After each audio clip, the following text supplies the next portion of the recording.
Welcome to the Virtual Memories Show. I'm your host, Gil Roth, and we're here to preserve and promote culture in this benighted age, one weekly conversation at a time.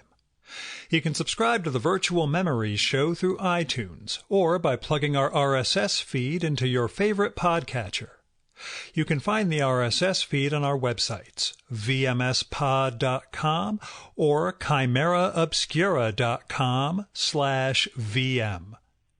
We're also on Twitter and Instagram at VMSPod, at virtualmemoriespodcast.tumblr.com, and on Spotify, YouTube, and TuneIn.com by searching for Virtual Memories Show.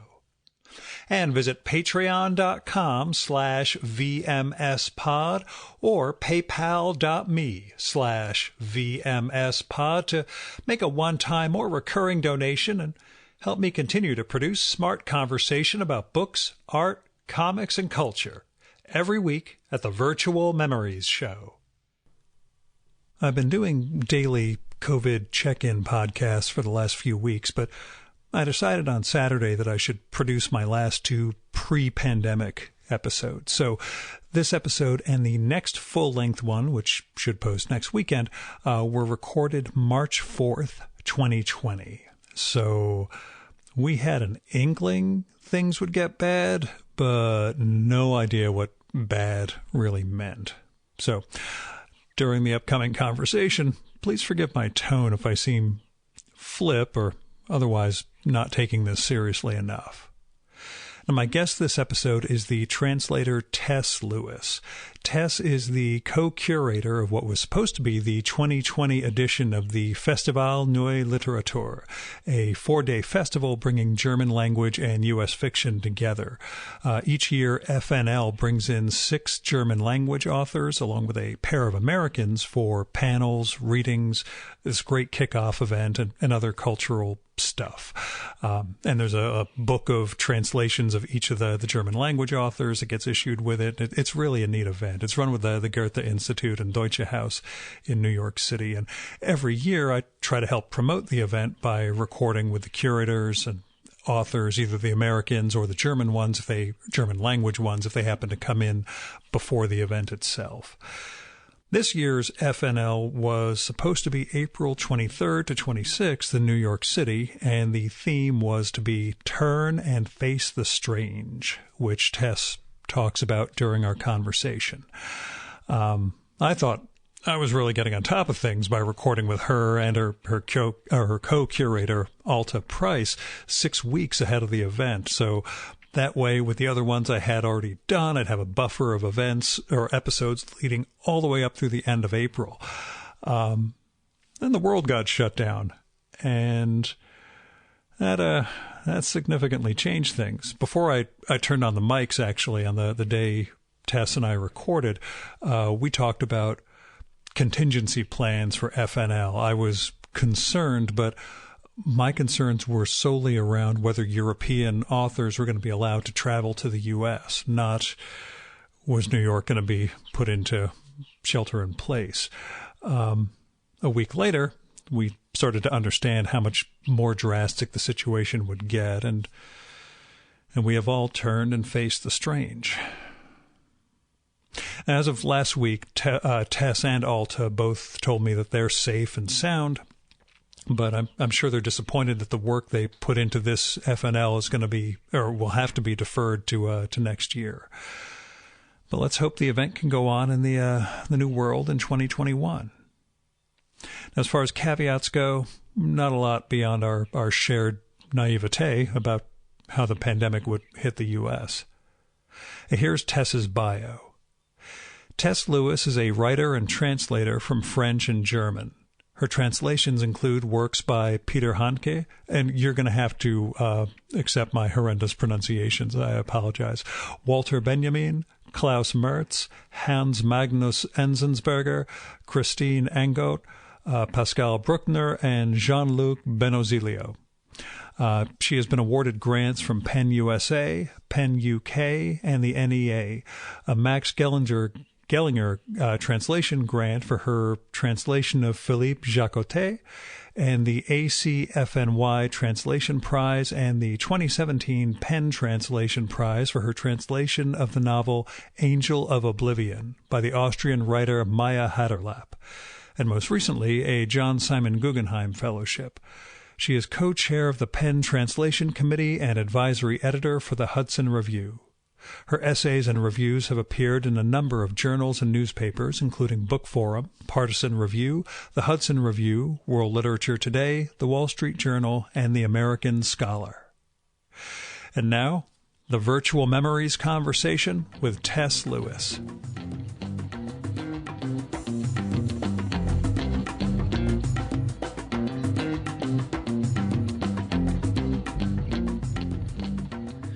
Get started in translation?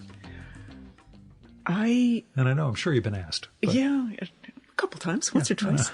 I was actually working as an editor at Persea Books in the city, and editing and acquiring things in translation, and had to edit a number of things that were a little bit problematic, and so I was interested in translation then. I'd always been interested in it, but that's when I really had to roll up my sleeves and deal with it. And then problematic in terms of the prose, you mean? Yeah, it just needed some editing. Okay. Of course, translation is completely subjective, so I can say problematic for a translation that works very well for someone else. Mm-hmm. Just sort of on the sliding scale of being a very close translation to the original to one that takes more liberties. That's a constant discussion among translators. What is the right tone? How close should you be? How much do you reinvent? And then I spent a couple years as a copy editor, freelance copy editor after that. And what I found was that editing a bad or a problematic translation is much harder than actually just doing it yourself. Because you have to, when you're editing a translation that doesn't work quite right, you want to stay true to the author's tone, so true to the original, insofar as that's possible, and true to the voice that the translator either heard or is trying to convey. And you can't start putting your own voice in there because then it will be inconsistent. So after a few books, I just vowed to never agree to edit anything that, if I have the choice between retranslating or editing, I would retranslate. Mm-hmm. And that just kind of led you into micromanaging control freak, where you decided, screw it, I'm translating it for myself. Yeah, right. So sorry, the point, that's where I was leading. The point is that I just thought I could do this better, and I could do this more easily, or I could do it in a way that I find more satisfying. And so it was out of that impetus to bring the voice of authors that I admired into English in a way that I found most satisfying or truest to what I heard in my mind when I read them. And who were some of those authors? Well, the first translation, I did a translation of Peter Handke in 1999 because when I was working in Persea Books, we shared offices with George Braziller, and he had acquired the rights and asked me to do it. But for some reason or other, he didn't end up publishing it, but New Directions had heard about it. So they said, oh, we'd love it. I had already finished the translation at that point. And so it came out. But that, life got in the way, and I had to earn a living in a more concerted way than you can with translation. So after working as an editor and a reviewer for 20 years, I wanted to try something new, and I thought, well, wouldn't it be great to go back to translation? And so that's when I went out and, looked at some of the authors that I mentioned before, whose voices I thought it would be great to bring into English. And so my second translation, after the 20-year hiatus, was of an Austrian writer called Alois Hocznik. He writes this very intense, idiosyncratic musical prose that it's a little bit Bernhardian, but that's not fair to either Bernhard or Alois. It was just a distinctive voice I had not heard before or come across in any language or in translation. And so I did a collection of his short stories in 2009, and then I did a novel of his about 3 years ago. And I have a few more things in the works. Mm-hmm. Do you prefer in general poems, short fiction, fiction, essay, philosophy? Is there a form you prefer translating? I probably I like them all. Yeah. Actually, I suppose if I had to rank them, I would say I like fiction the most, mm-hmm. and then I like creative or narrative nonfiction, and I love translating poetry, but I find it just so impossible or so difficult to capture all the nuances and shades of meaning that I put it third only because I despair often when translating poetry. Is the challenge, is that the most challenging form, I suppose? It is for me. Yeah. It is for me, especially formal poetry. I'm not as good at rhyming or the different formal elements than some of my friends who translate, but that, I don't know, perhaps you get better with practice, and I just haven't done very much. Mm-hmm. Mostly because I'm so intimidated by it. What was your literary background? I grew up in France. My parents were both French professors, and so we would go back and forth for a few years in France, a few years in the States. And I went to French school, so I learned French very young. And one of our later stays in France, when I suppose I was in junior high, after a couple of years in the States, most of my classmates in France had already had 2 or 3 years of a foreign language because they start earlier there. And I had to do something. They wouldn't let me do English. And so German was the only one that I could sort of navigate in that particular school on my own. So I kind of had to teach myself the first 2 years, all at once, and then somehow catch up to the rest of my class. And so I don't have as impeccable a grammatical foundation as I should. But is that somehow to your benefit, though, working with literary fiction? Not being I don't say stickler, but not being sort of bound by those. I think it's probably a weakness because it takes me longer. I really have to think because I'm not always immediately sure of tenses, so sometimes I have to think about it a little bit more than I would say in French, where it comes pretty automatically. But really the most important skill you can have as a translator is mastery of the language that you're translating into. And did you ever feel good about your own English? Yeah, I think my English is certainly better than my French and German. It's served its purpose pretty well so far. Yeah. Time machine, you pick something besides German when you were a student. Oh, is there another language you would have? I would love to do a language that's completely different. Maybe Hebrew would be fabulous. Or have you ever been to Hungary? I have been to Hungary. It's very disorienting. Yeah. I spent a week there for a friend's wedding, and I'm pretty good with etymologies and just being able to figure out roots, and felt like I was in an alien environment. There's just nothing. Yeah. There's no way. There's no handholds. There's no. You can't sort of think your way through things because it's just not there. Yeah. Yeah, that's why I'm convinced they're always plotting the Hungarians, just because they have to figure out how to convey something to the Indo-European language people that they interact with. Sure. But yeah, so something like Hebrew would. Hebrew would be great. One of the Asian languages, I wouldn't even know what to choose. Whether I kind of think I'd like to learn Tagalog. Mm-hmm. But something complete that doesn't. My 3 languages are so close that it would be good. I would love to learn something very different. For a while, I entertained the idea of learning Russian, just because I love the Russian, the big Russian novels so much. But yeah, didn't happen.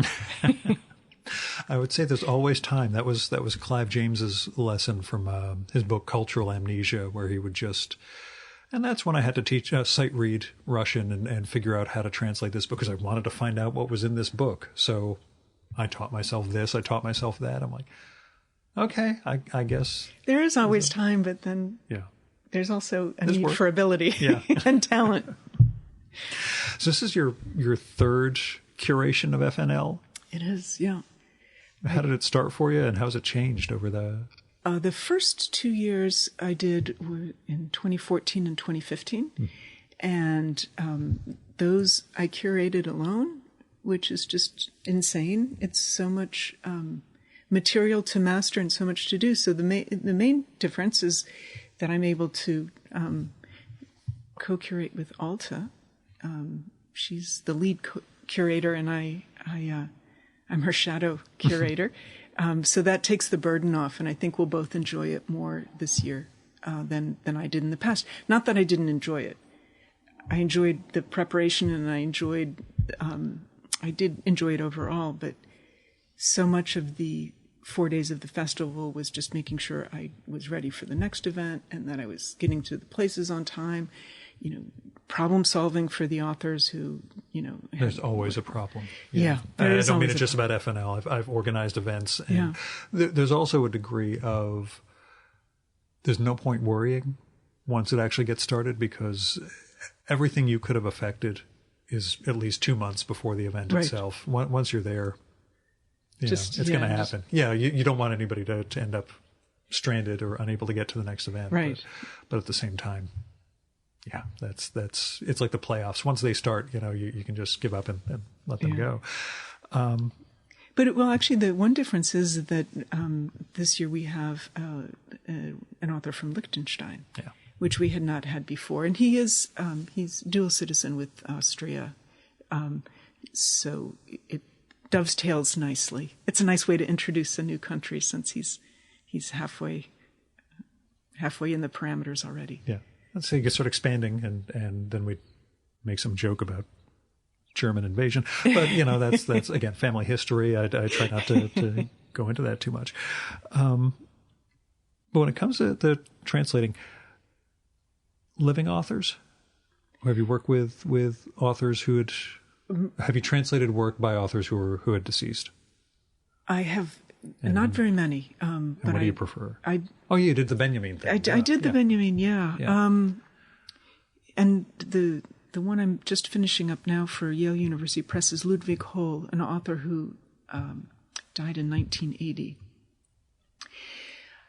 There are advantages to having a living author, and there are advantages to having a dead, and disadvantages to both as well. And I have to say, I like translating living authors. How often do you consult? Or do you work with them?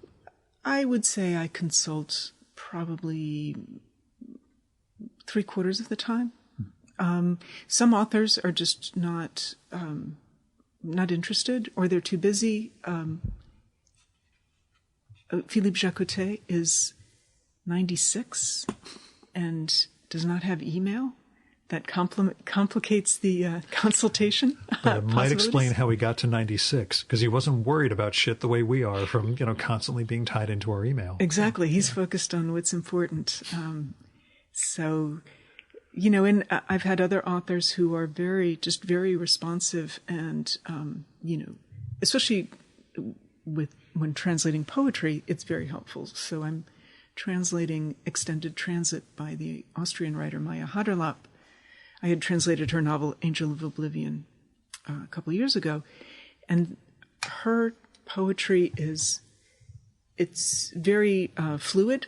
It's not very formal, but there's a lot of linguistic shading and double meanings and echoes. And so it's great when I can meet with her and say, for this word, I can capture either these 2 of its 4 meanings, or maybe 2 others, or in this case, you lose this aspect, and another, so I said, what is closest to your intention? And so that way she can help me. Her English isn't good enough really to comment on the text that I present her, but if I ask her questions like that, she can.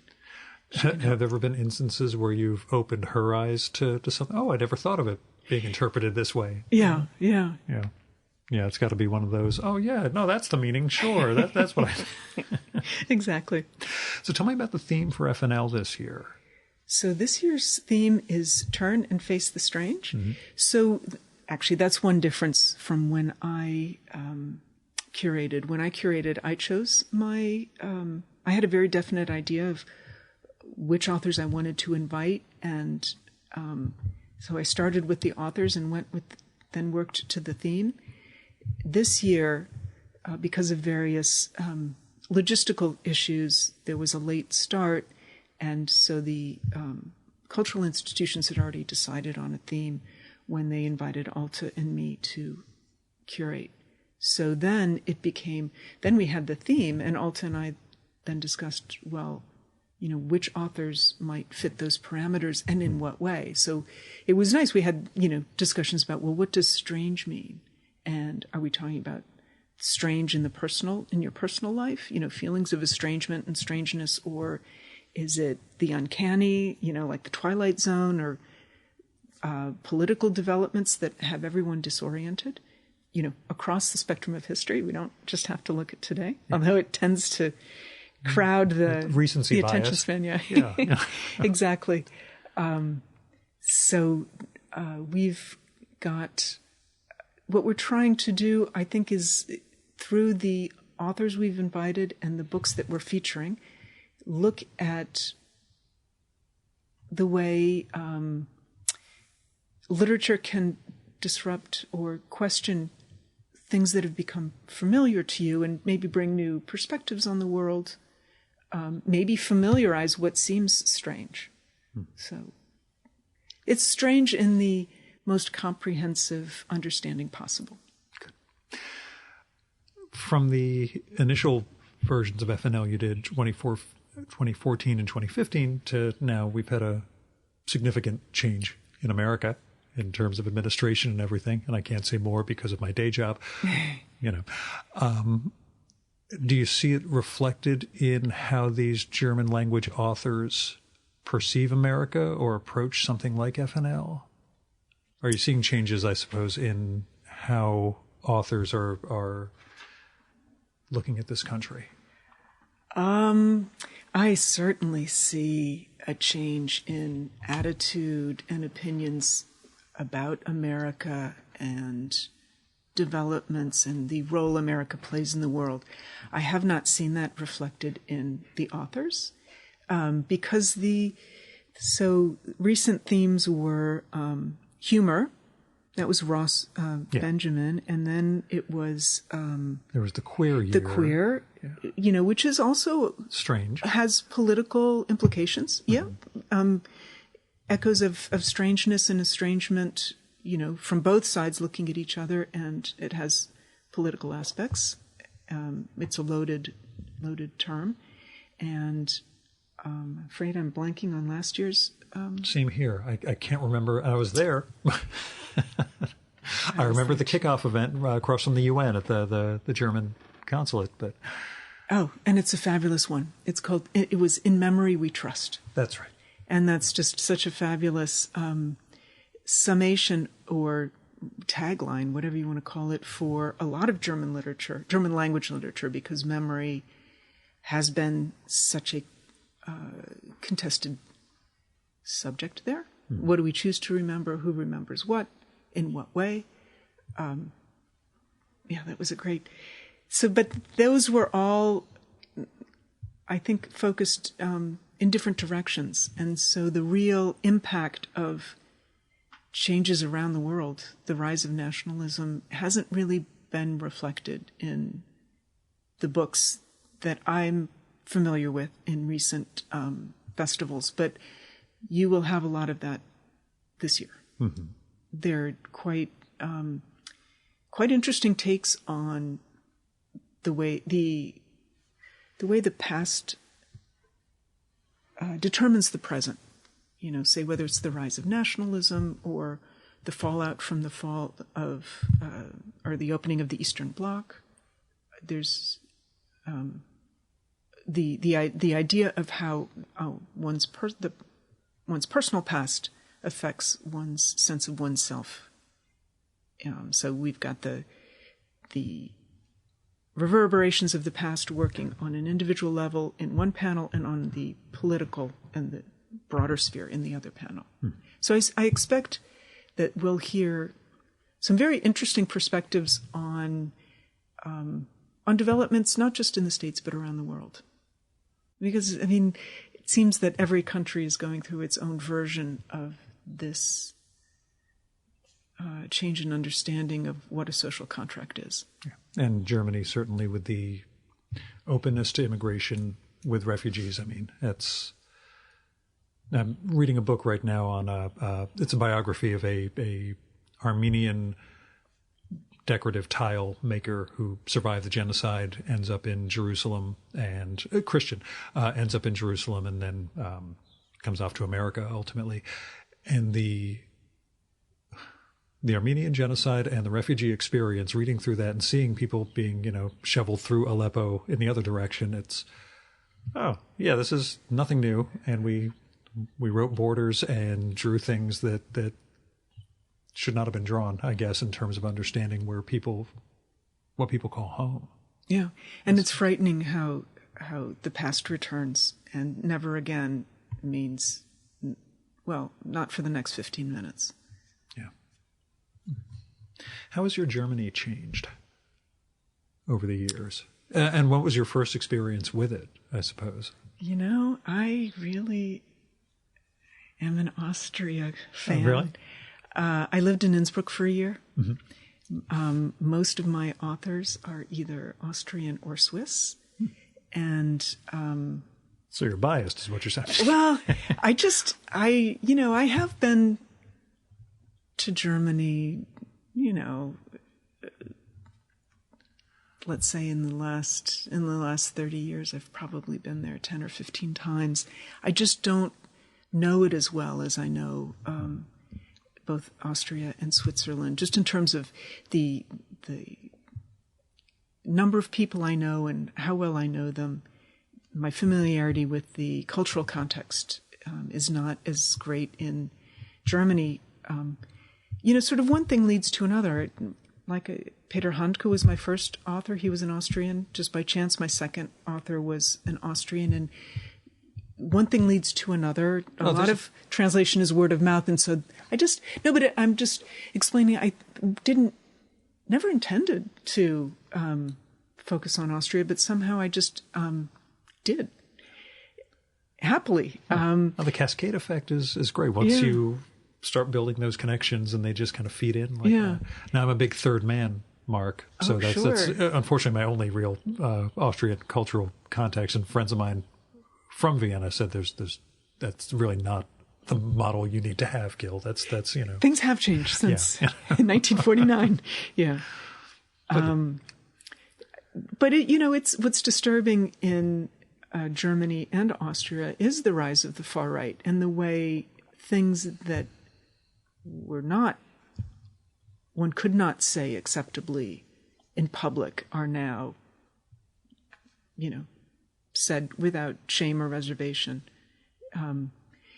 It's disturbing because there had been an effort, especially in Germany and to a lesser extent, but still in Austria, to be aware of the history and one's responsibility as an active participant or a passive observer, or even the implications. What does it mean to be in inner emigration? Is that really a morally responsible position? I'm not one to judge, but there was awareness of those complicated moral and philosophical questions that seems to be less. People are no longer as interested in it as they were. Why do you think that is? Is it just time and distance? I think it's time and distance. The novel that I translated by Maya Haderlap is called Angel of Oblivion.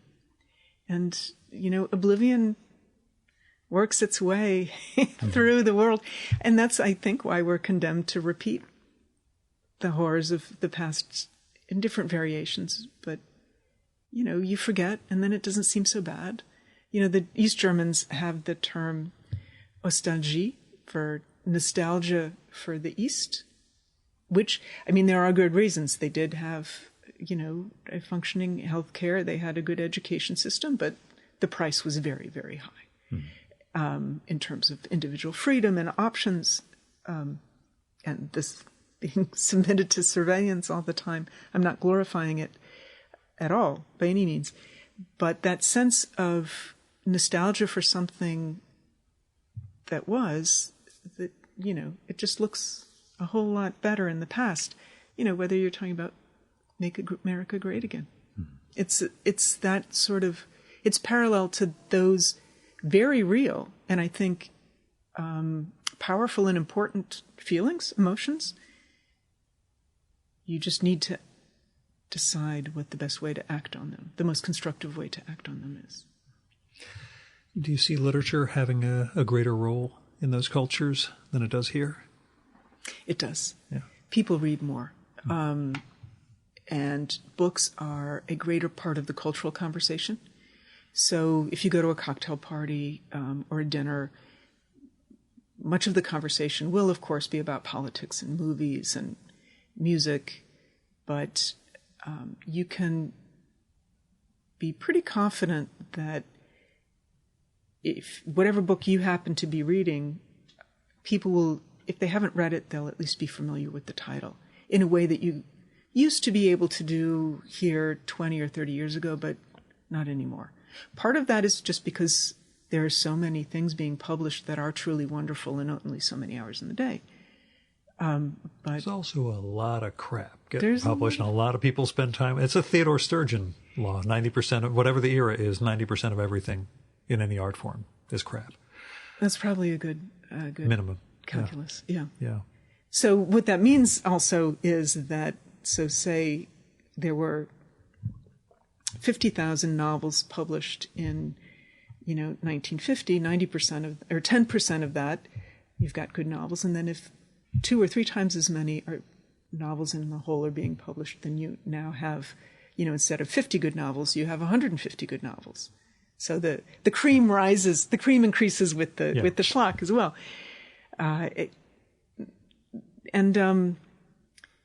Actually, that makes me think that perhaps one reason that books are a greater part of the cultural conversation over there is that in each country, people are interested in reading, Germany, what are the best German books? In Austria, who are the best Austrian authors?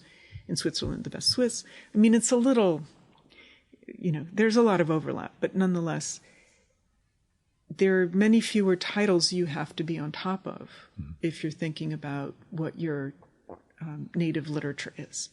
And so maybe it's just more manageable to do that. Is there somebody you're proudest of bringing over to the English language market? Maya Haderlap. Yeah? It's such a wonderful book, and it tells a very important... It's based on a very important chapter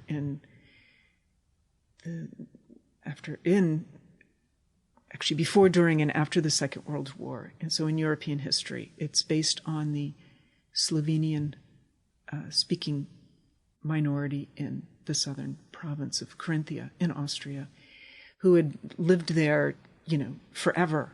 It really is a chthonic people.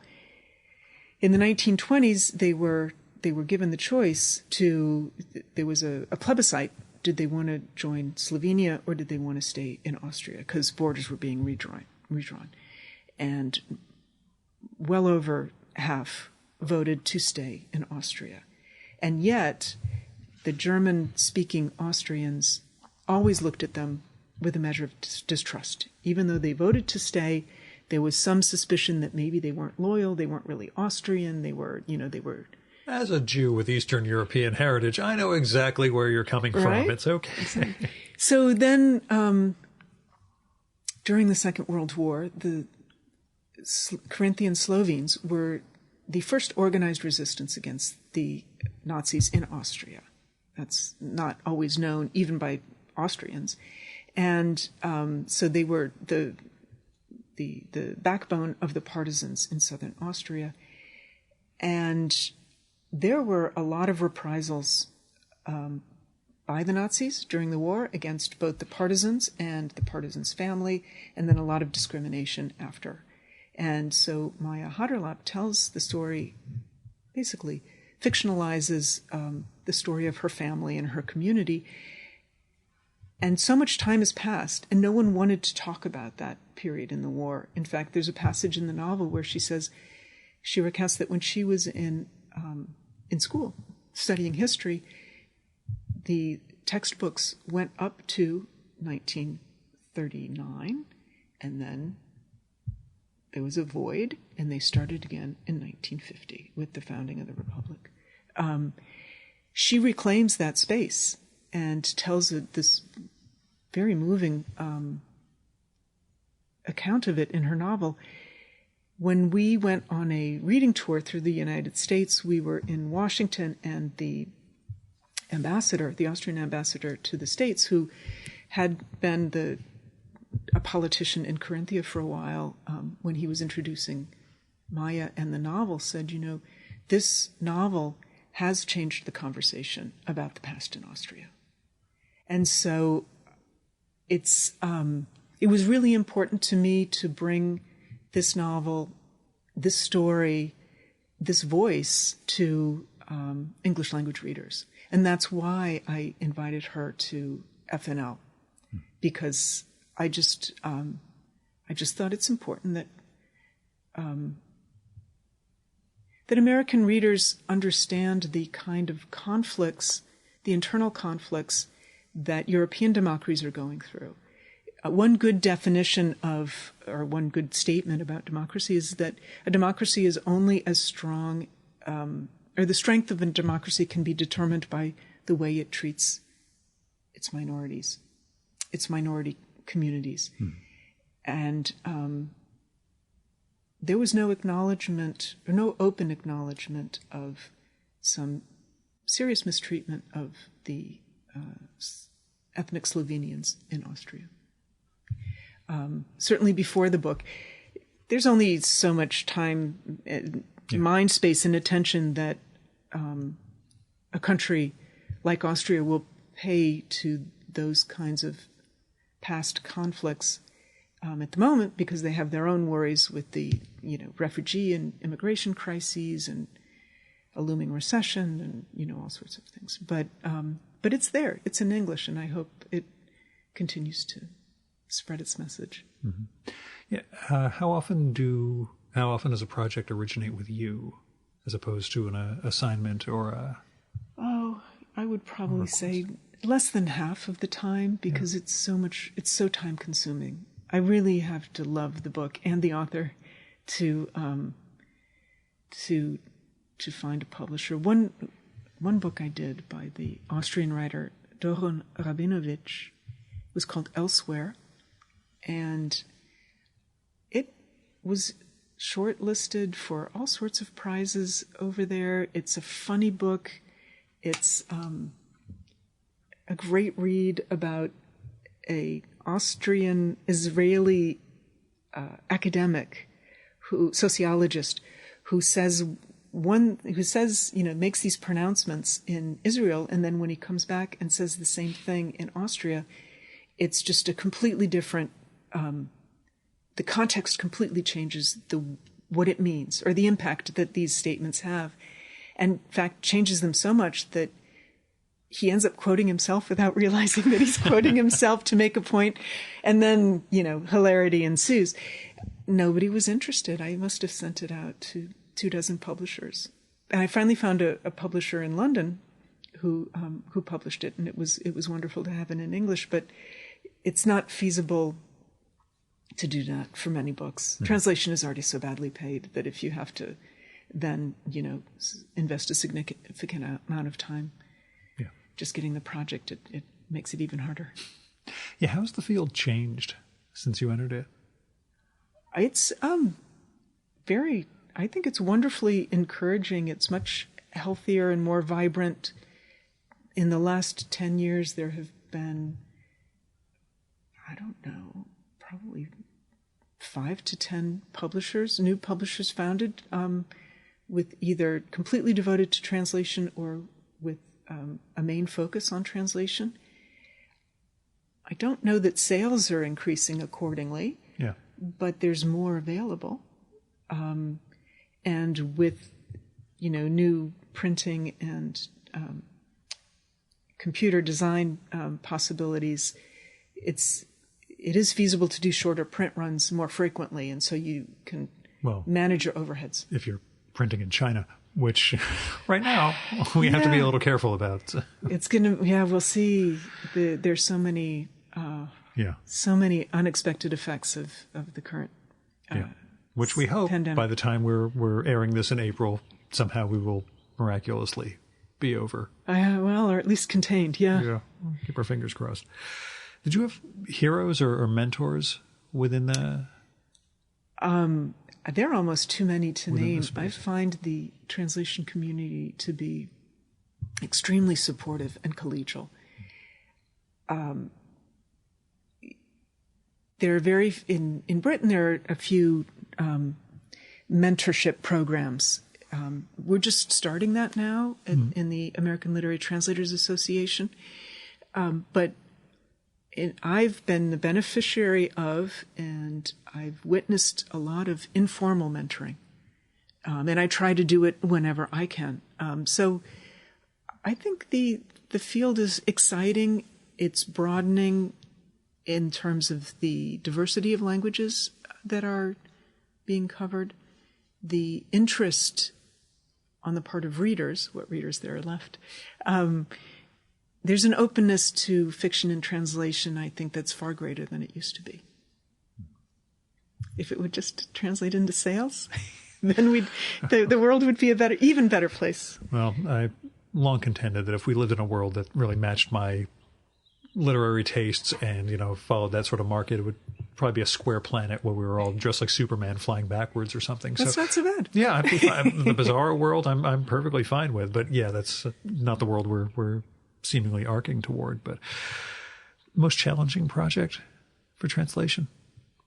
I heard that Benjamin thing was a toughie, but I don't know if there's something that you really... Benjamin was difficult, but he wasn't the toughest. I would say the Ludwig Hole, not just because of the length, it's 850 pages, although I did have to abridge it, but it's a very, very dense, intricate prose that is elusive, and he has his own system of punctuation. He uses punctuation as almost as philosophical symbols, so you have to be very careful how you... interpreting them correctly? Yes. Yeah. Or the internal drama of the sentence is important to him. When is the most important information delivered? And the German grammar, the German language is much more flexible. The clauses can have more independence. And so you can have suspensions of thought, suspensions of the main thought, while more information is added, then suspension of that second thought, and more information is added, and then, the different thoughts are either resolved or left open, and then you can have a kicker at the end. And you can't do that in English. Or, unfortunately, I do. And I understand how incredibly awkward and unwieldy something is when I keep having these parenthetical clauses that keep adding to everything, and I'm like... Again, maybe it's my German heritage. Maybe I should actually just go learn and start writing more comfortably there. But. I think you would benefit from, everyone would benefit from more German. Even I would benefit from more German. Where there's that drama of the sentence in German that builds the entire argument or claim, and then it's negated at the end. So you have to rethink everything. And those mental acrobatics are important in the way Ludwig Hole expressed his thought and engaged in his philosophy. And so trying to maintain that in English where you really do have to have sequential clauses, or at least not lose your reader halfway, is enormously challenging. I've done several versions of the translation, and I even handed it in. But now doing the index, I realize that I have to rethink certain terms. And so it's almost it's a pretty serious editing that I'm doing just simply because I have to consolidate the terms used in the index. Now, he has a very idiosyncratic index that is merely guided by what the different notes that he wrote mean to him. And so, and he also, there's one word that has several meanings in one word, German word that might have several meanings in English, and then I have to, find them all. So, for example, Geist can mean spirit, ghost, mind, intellect. Geistig can be spiritual, intellectual, mental. And I translated it differently depending on the context. So what I ended up doing for the index entry is keeping Geist and then putting the 4 different English equivalents that I used, and then going through and listing those particular references that he had. So it is certainly feeling like the most challenging. So when it comes to living author versus dead author, do you wish he was alive just so you could kill him? No. Okay. He was a very prickly person. Yeah. He was an extremely prickly person who was very charismatic when he wanted to be, but, he went through 5 wives, several publishers, always picking fights with his publishers. He was enormously important to the major 20th century German language writers, to Friedrich Dürrenmatt and Elias Canetti, to Max Frisch, Peter Handke, Adolf Muschk, the list goes on. But he never was translated into English, and part of the reason was that he had such difficult relations with his editors and publishers.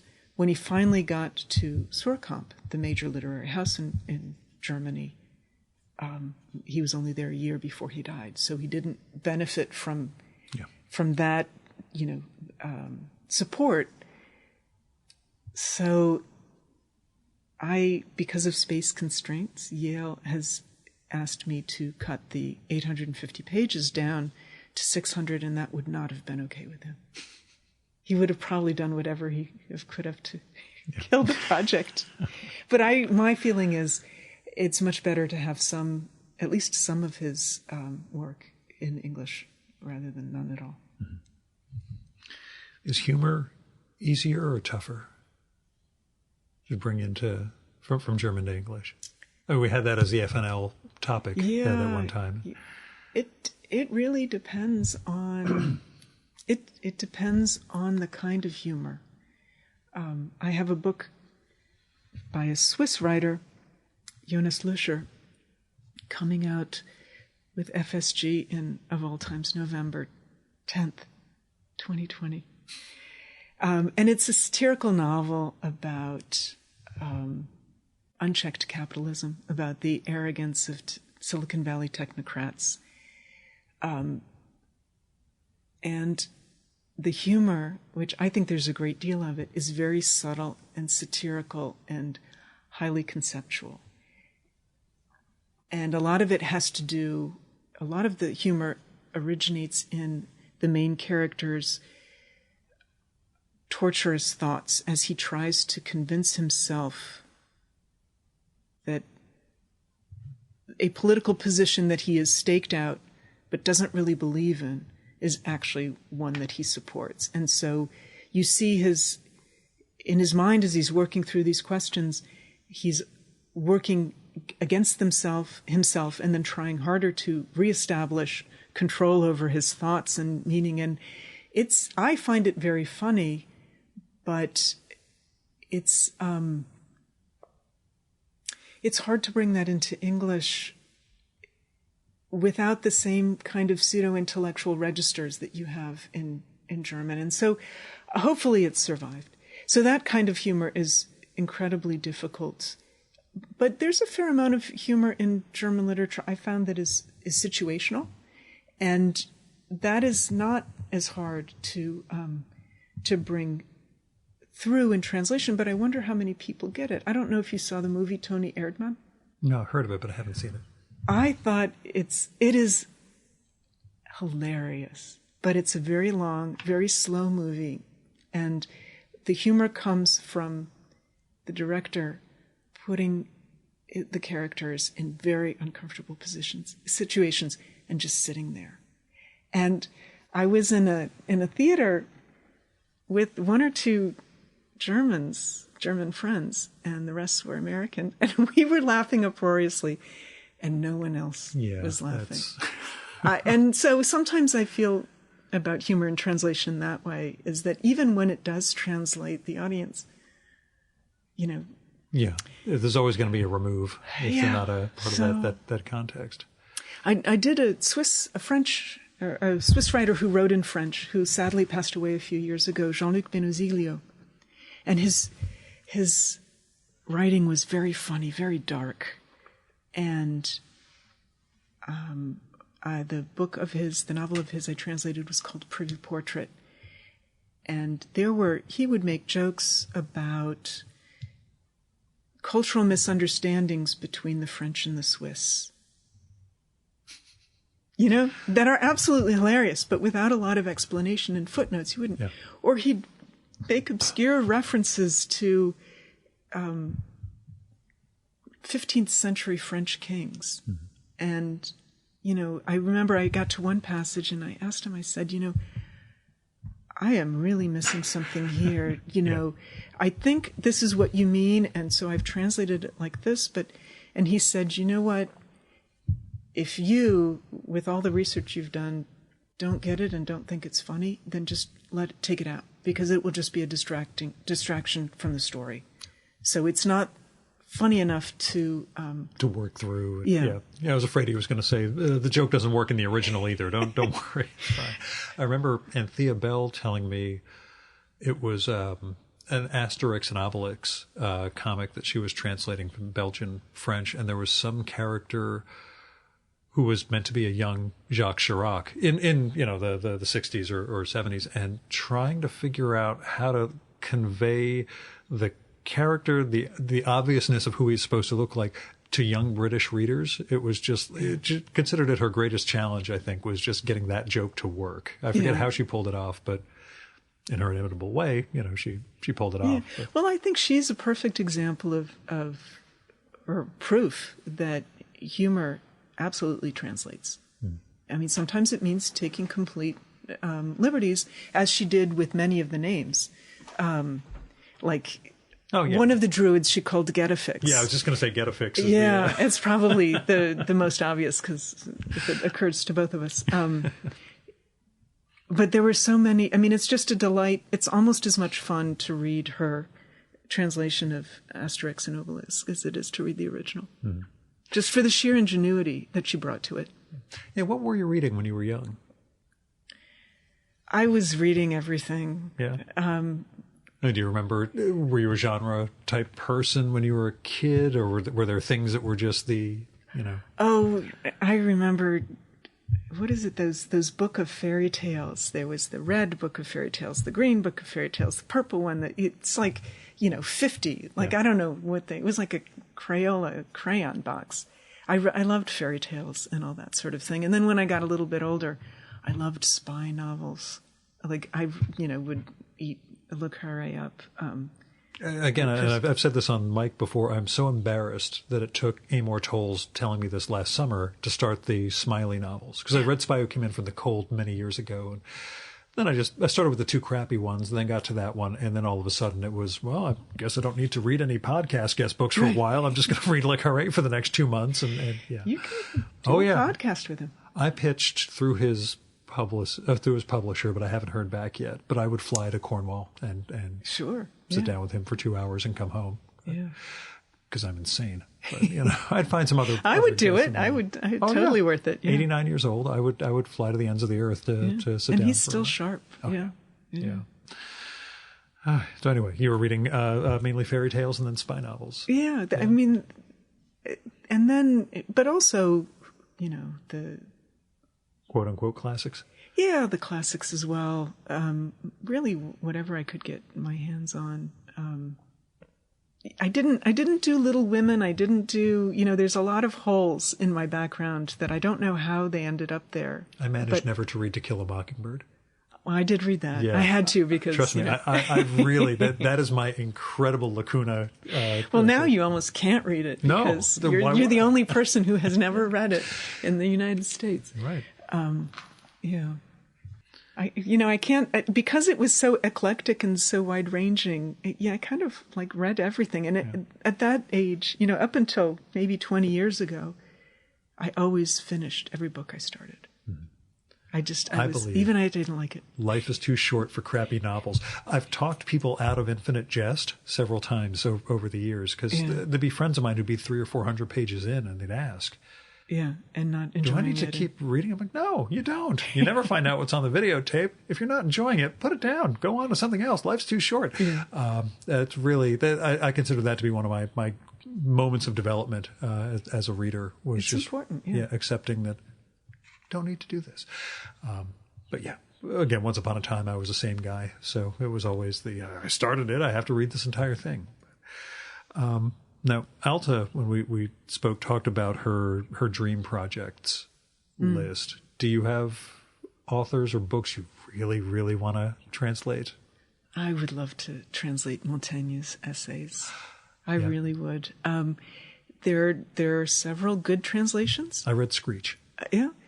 No, by read, I mean from beginning to end, and I blogged about each one in a series called Monday Morning Montaigne for oh, what a great project. A year, 2+. So, yeah, I would love to see another translation. Partly it's because I think he is one of those writers who never ages, but the translations do. Mm-hmm. And partly I want to do it just because I love the essays so much. Yeah. So that would be my big dream project. Mm-hmm. And I guess it's that question, which we talked about off mic briefly, or I mentioned I was going to ask, is there such a thing as a definitive translation? Or is there always it was good for its time?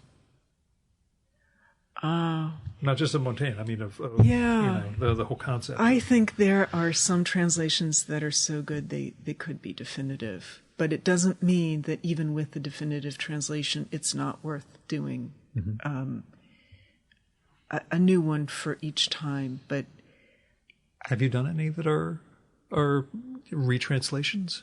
The Benjamin collection of essays most of them were translated before. There were 4 or 5 that were not yet translated into English, and there's also some Montaigne, Valéry, Ernst Bloch, and a few other writers in that collection, and they were all translated previously. Mm. So I asked the editor at New York Review the New York Review Books, why, if almost all of this was already available, did he want a new translation? And he said that what he was looking for was a consistency of voice, but also I was happy and thrilled, actually, to do it because the existing translations of Benjamin, however very fine and authoritative they are not what I hear when I read him. So it was nice to be able to have my version of. Benjamin is a great stylist, and I'm not sure that that some of the other translations of his writing are as elegant as he is for a German reader. They're authoritative, they're good. I really don't want to sound critical. It's just not what I hear when I read. There was an article, and I'm going to go 20 plus years ago in Lingua Franca about the whole Frankfurt School with the headline or the title of "Is Bad Writing Necessary?" And I seem to recall, besides Adorno, I seem to recall it using a bunch of Benjamin as a obtuse language, or at least obtuse in English, that was deliberately obfuscatory, as I like to say. He was also a slippery character on occasion, and one of the problems translating the essays in the Storyteller essays is that there are passages where it's clear that he is writing something because it sounds good, and because he can play either with prefixes or he can play with the root word and get different meanings.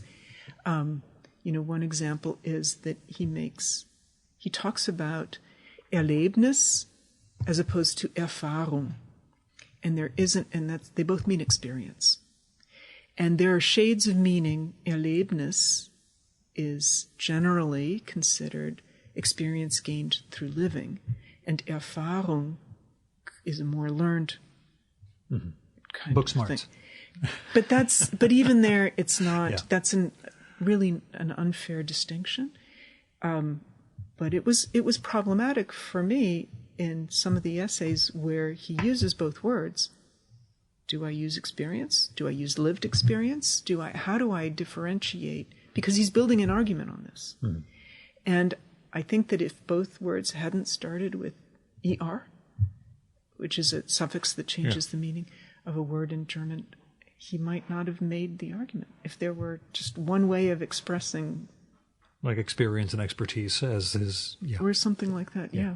Not that I'm suggesting any changes for translation at this point. So people who talk about the Frankfurt School and, bad writing and lack of clarity and just turgidness, they have a point. Yeah.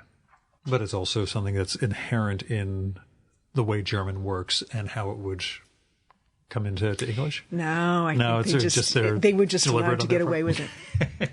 I think no one called them out. Well, somebody called them out, but right, a little too late. We won't get into that part of it. It's actually something of the way Clive James writes about Benjamin in Cultural Amnesia. The whole book is biographical sketches followed by an essay on generally the subject of the sketch, but sometimes he veers wildly. And his Benjamin argument seems to boil down to, if he was such a great cultural critic, don't you think he maybe could have seen the way the wind was blowing a little bit earlier? Which, I know, horrendously unfair. Didn't bring it up with George Prochnik when we talked about Benjamin and Scholem, but I've always had that sort of in the back pocket. He was so smart. Maybe he would have figured out to bug out a little earlier. I'm terrible. I think he couldn't emotionally bring himself to leave his language. No, and that's what comes out of Prochnik's book about Scholem and Benjamin's friendship, is that it wasn't obtuseness that kept him there. It weighed him down. Whereas Scholem had Zion for what it was. Scholem had different ideals. I mean, not different. Different motivation. Different things that he worshipped, and German literature and the German language was really essential to and for Benjamin. So the thought of packing up and going to a country where he didn't speak the language, because he was very good in French. In fact, I think he translated Proust and even wrote a few things in French, and certainly wrote a lot about French literature. But probably Norman Manya is a Romanian writer whom I've translated.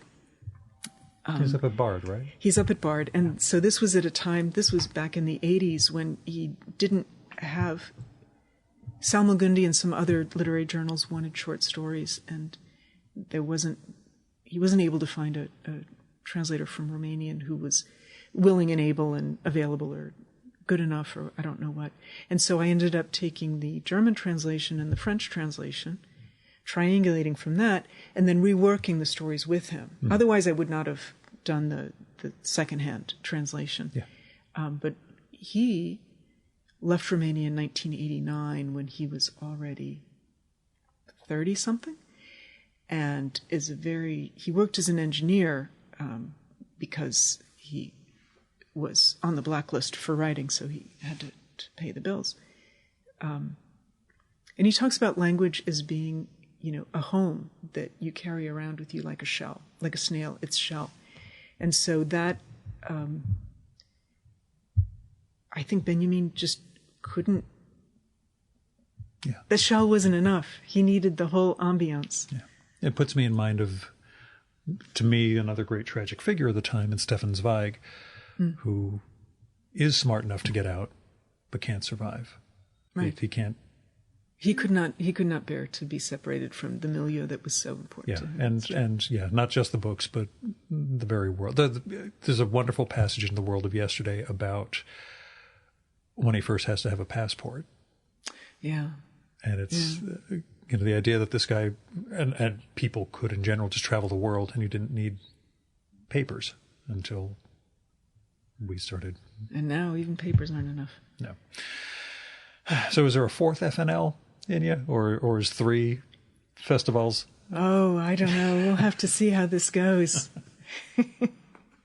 And depends on whether Alta is willing and able. There's definitely not a 4th FNL alone. Understood. Yeah. It's just too much work.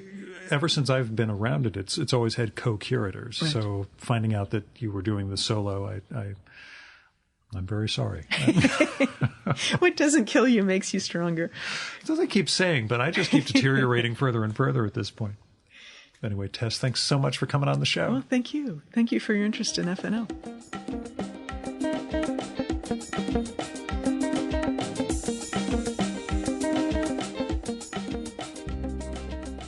And that was Tess Lewis.